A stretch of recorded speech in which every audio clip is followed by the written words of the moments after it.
13 News Now has been covering this case since the start.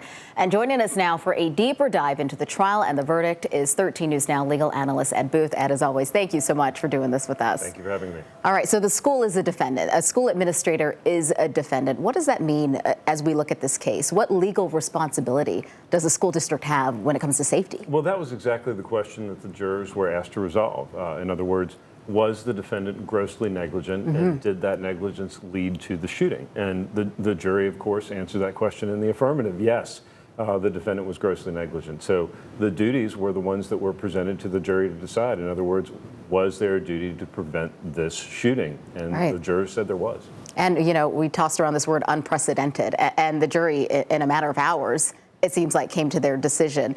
You know, as we look at what this means for future incidents, unfortunately, do you think that this is a case that will be cited and will be a precedent? Well, I think given the fact that it's getting national coverage right now as we sit here and speak means that absolutely people are going to be considering this in any kind of similar case. So is it unprecedented? Certainly it is.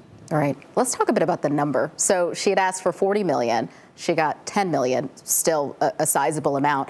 How does that play into, how does that play into what's expected or what we can expect to get from a case like this? Well, the rule in Virginia is that you always have to sue for more than a jury could realistically give you, unlike in some courts, like federal court, where it's a number above a certain amount. So start with that as the basic threshold. But then when you consider $10 million and you look, for instance, at verdicts in wrongful death cases in Virginia last year, none of them were above $10 million.